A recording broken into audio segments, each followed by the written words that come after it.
വാട്സപ്പിലൂടെ വന്നൊരു ചോദ്യമാണ്. ഞാൻ വാരാഹി മന്ത്രം നിത്യവും ജപിച്ചു പോന്നിരുന്നതാണ്. ഈ അടുത്ത കാലത്താണ് ഞാൻ ജപിച്ചു കൊണ്ടിരുന്ന മന്ത്രം തെറ്റായിട്ടാണ് ഞാൻ ഉരുവിട്ട് കൊണ്ടിരുന്നതെന്ന് മനസ്സിലായത്. ഒരു പുസ്തകത്തിലെ അച്ചടി പിശക് കൊണ്ടായിരുന്നു ഞാൻ അങ്ങനെ ജപിച്ചു പോന്നിരുന്നത്.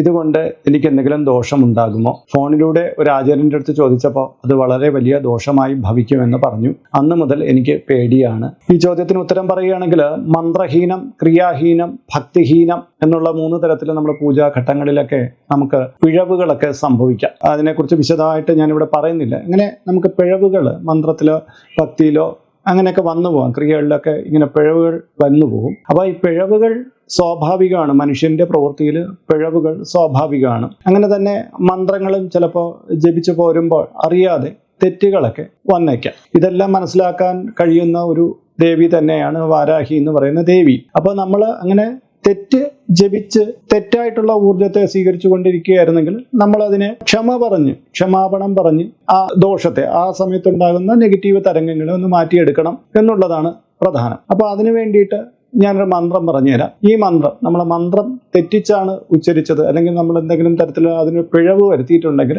ഈ മന്ത്രം ജപിച്ചിട്ട് നിങ്ങളുടെ തെറ്റായ മന്ത്രത്തിൽ നിന്നുള്ള ദോഷത്തെ മാറ്റിയെടുക്കാം. ഓം വം വാരാഹി മമ മന്ത്രദോഷം ക്ഷമസ്വ എന്നുള്ള മന്ത്രമാണിത്. മന്ത്രത്താൽ ഉണ്ടായ ദോഷങ്ങളെല്ലാം വാരാഹി അമ്മ ക്ഷമിക്കാൻ വേണ്ടിയിട്ടുള്ള മന്ത്രമാണ്. ഡെയിലി വൈകുന്നേരം കഴിഞ്ഞിട്ടുള്ള സമയത്താണ് ജപിക്കേണ്ടത്. അത് 108 തവണ ജപിക്കുക. നമുക്ക് 108 ദിവസം ഇത് ജപിക്കുന്ന ഉത്തമമാണ്. സ്ത്രീകൾക്ക് ചിലപ്പോൾ ഇടയ്ക്കൊക്കെ മുടങ്ങിപ്പോകാറുണ്ട്, അല്ലെങ്കിൽ പുരുഷന്മാർക്കും മുടങ്ങിപ്പോകാറുണ്ട്. മുടങ്ങിപ്പോയാൽ അത് ഏത് ഡേറ്റാണ് അത് നോട്ട് ചെയ്ത് വെച്ചിട്ട് അടുത്ത ഡേറ്റ് മുതൽ ചൊല്ലിയാൽ മതി. നമ്മൾ 108 തികയ്ക്കണം എന്നുള്ളതേ ഉള്ളൂ. അതോടുകൂടി മന്ത്രദോഷം അങ്ങ് മാറിക്കിട്ടും. ഇതിൽ ഭയപ്പെടേണ്ട കാര്യമൊന്നുമില്ല.